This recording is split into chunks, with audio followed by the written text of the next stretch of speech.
Baik, assalamualaikum warahmatullahi wabarakatuh.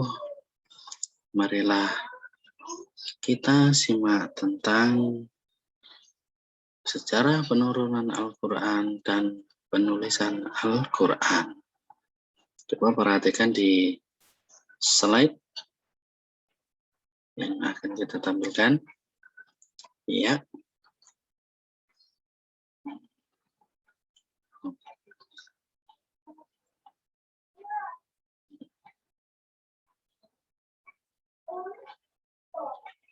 Ya.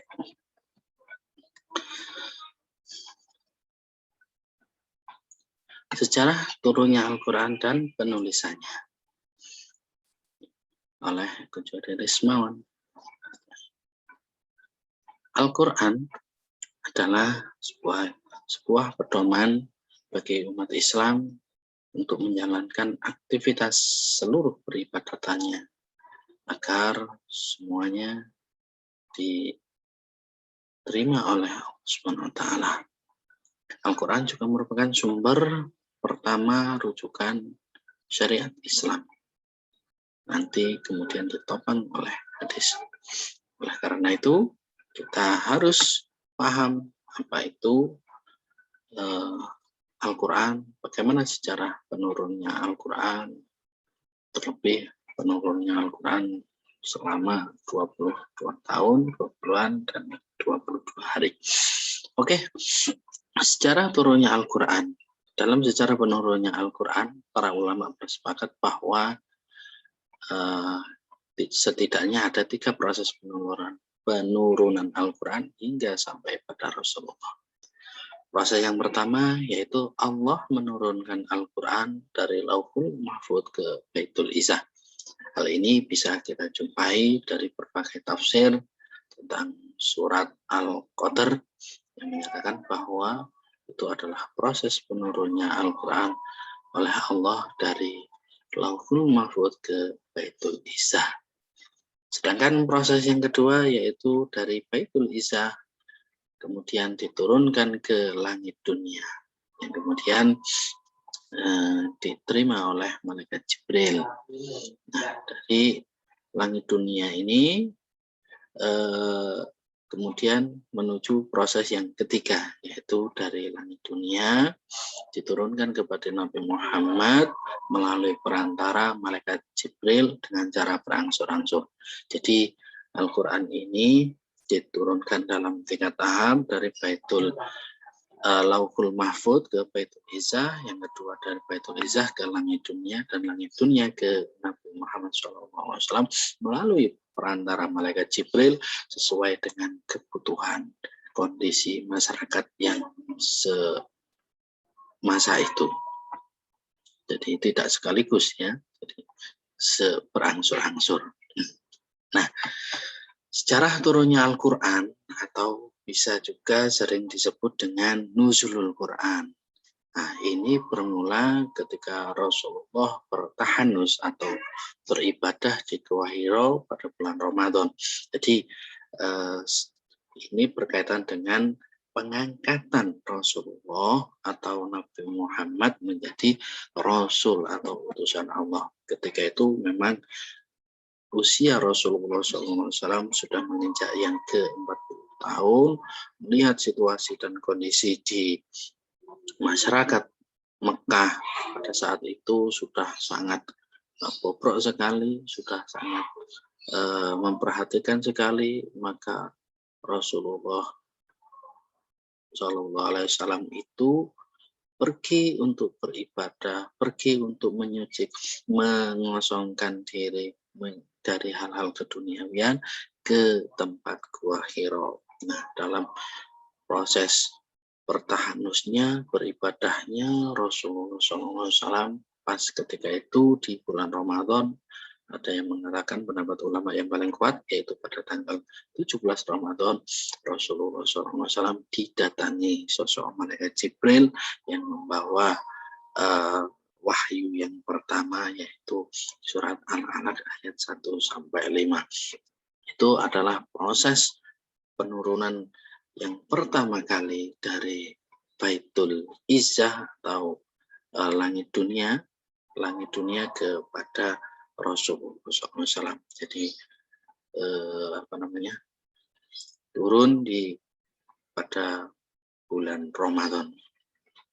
Maka tidak heran ketika bulan Ramadan diperingati nuzulul Quran. Al-Quran diturunkan pada 17 Ramadan ketika Rasulullah sudah berumur 40 tahun, sebagaimana yang saya jelaskan tadi. Kemudian Al-Quran diturunkan kepada Rasulullah SAW secara berangsur-angsur.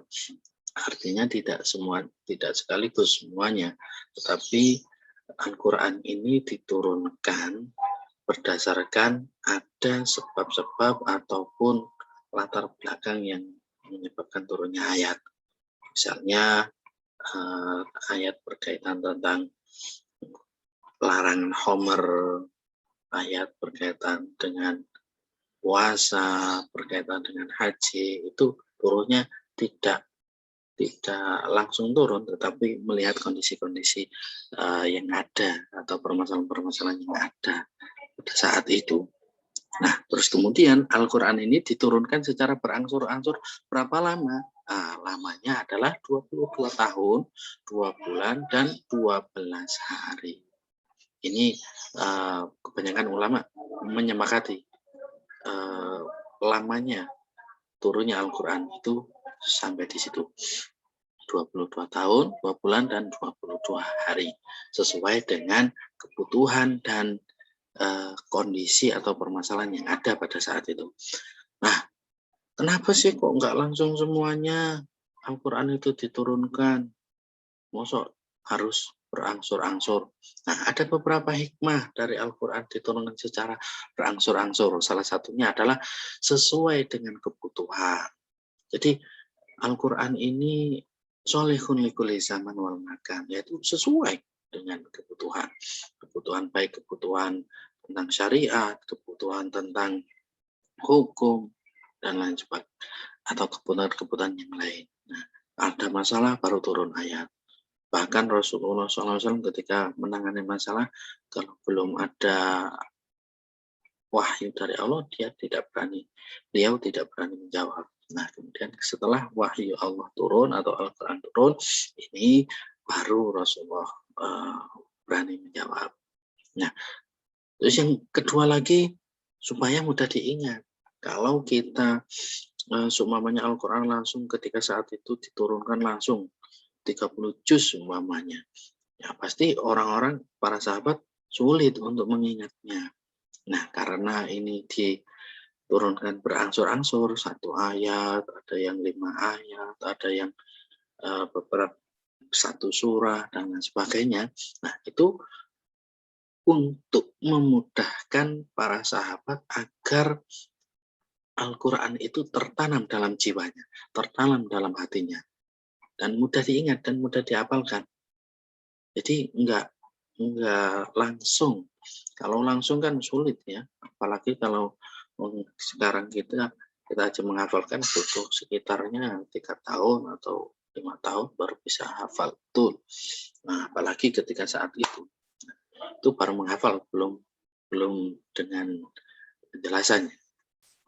Yang ketiga adalah lebih mudah dipahami dan dihayati, yaitu tadi, kalau 1 ayat, 1 persoalan, orang pasti akan lebih mudah untuk memahami dan menghayatinya seperti itu.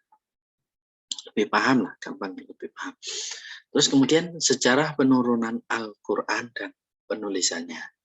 Nah, ini sejarah penulisannya ya sekarang. Nah, ini adalah contoh-contoh mushaf atau tulisan-tulisan yang pada zaman dulu, tidak yang seperti sekarang. Kalau sudah bagus, sudah tercetak dengan rapi. Zaman dulu belum ada seperti itu.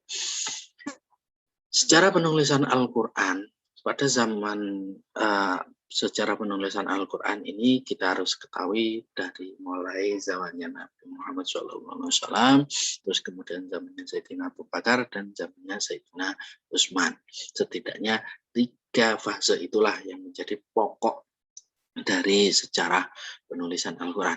Pada zaman Nabi Muhammad SAW, kebanyakan sahabat lebih banyak menghafalnya daripada yang menulisnya. Kenapa? Karena banyak juga sahabat yang belum bisa baca tulis Al-Quran. Baca tulis. Nah. Penulisan Al-Quran pada zaman Rasul ini dilakukan oleh para sahabat yang pandai menulis saja. Seperti Zaid bin Sabit, Sayyidina Ali, Sayyidina Utsman, Muawiyah, dan sebagainya.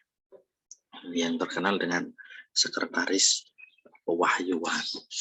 Mereka menulis Al-Quran di berbagai bahan. Kemudian bahan yang mereka gunakan untuk menulis karena belum begitu banyak ya tentang kertas, maka mereka menulis sebisanya, baik ditulis seadanya, baik menulis di pelepah kurma, ditulis di kulit-kulit binatang, unta, dan lain sebagainya.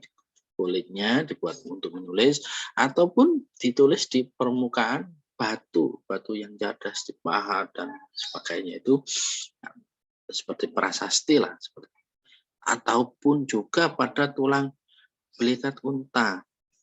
Pokoknya intinya, mereka menulis, para sahabat menulis Al-Quran itu setelah Rasulullah memberikan wahyu Al-Quran ini kepada mereka para sahabat yang bisa menulis, ditulis dimanapun, seadanya ketika itu, nggak harus di kertas atau di tempat yang bagus, enggak, yang kalau di tempat yang bisa ditulis ya ditulis, karena memang keadaan atau lingkungannya masih belum memadai secanggih yang sekarang ini. Nah, atau dan belum menjadi mushaf. Terus kemudian mereka menulis tidak dijadikan satu, tapi masih terpencar-pencar ayat satu dengan yang lain, surat satu dengan surat yang lain, ini masih berpencar-pencar, hanya oh ini adalah tulisan Al-Quran, oh ini adalah firman Allah. Nah, kemudian kalau hadis-hadis Nabi, mereka dilarang untuk menulis hadis-hadis Nabi, kecuali orang yang pandai saja, yang diberi amanat oleh Rasulullah SAW. Nah, itu pada zaman Rasul.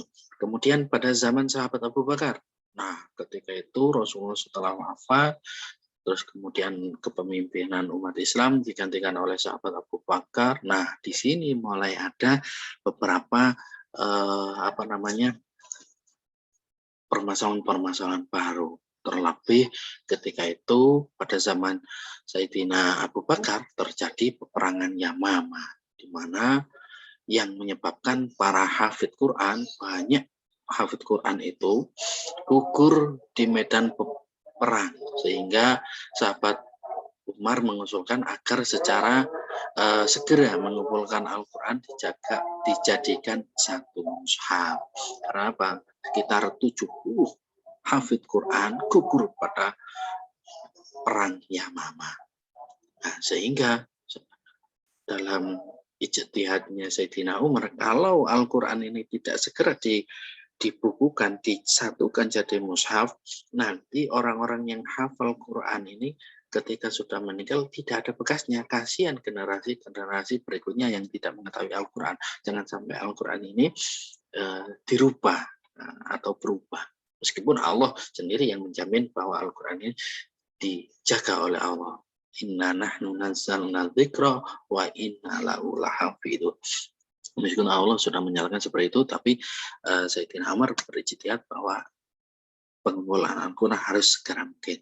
Nah, pada saat itu Sayyidina Abu Bakar pun juga tidak mau menerima secara serta-merta, karena beliau menganggap bahwa di zaman Rasul tidak ada hal-hal yang semacam ini. Beliau takut ini adalah perkara yang bid'ah, tetapi dengan argumentasi yang kuat, dengan tujuan yang kuat, maka Sayyidina Abu Bakar akhirnya pun juga menerimanya. Dan alhamdulillah sampai sekarang kita bisa melihat atau masih bisa menikmati bacaan Al-Quran tersebut. Terus kemudian setelah itu pada zamannya Sayyidina Utsman. Nah, pada zaman sahabat Sayyidina Utsman, Islam sudah sangat meluas.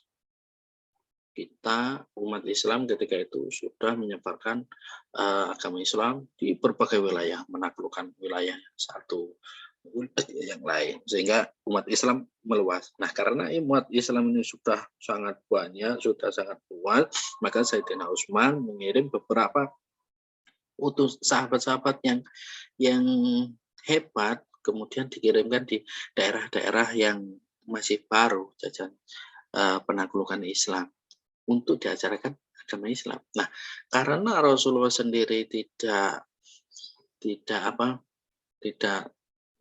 begitu menekankan hanya satu bacaan yang dibenarkan, maka sahabat yang satu dengan sahabat yang lain bacaannya bisa berbeda. Nah, inilah awal dari ide atau ijtihadnya Sayyidina Utsman untuk melakukan penyeragaman Al-Quran. Karena ketika itu hampir bisa menjadi pertikaian antara perbedaan satu dengan yang lainnya tentang bacaan Al-Quran. Bahkan ada yang sampai mengkafirkan satu dengan yang lainnya. Maka oleh karena itu Sayyidina Utsman segera membuat inisiatif untuk menyeragamkan bacaan Al-Quran. Sayyidina Utsman kemudian mengambil mushaf yang dikumpulkan oleh Sayyidina Abu Bakar yang sudah dikumpulkan jadi satu, terus kemudian Sayyidina Utsman memerintahkan sahabat yang ahli ketika itu, nah kemudian untuk menulis kembali dan mentashih bacaan yang baik dan benar dan disepakati menjadi 7 bacaan itu, terus kemudian digandakan dan disebarkan di 7 daerah Islam, penganut agama Islam yang banyak ketika itu. Nah, itulah sejarah penulisan Al-Quran di zamannya sahabat Sayyidina Utsman.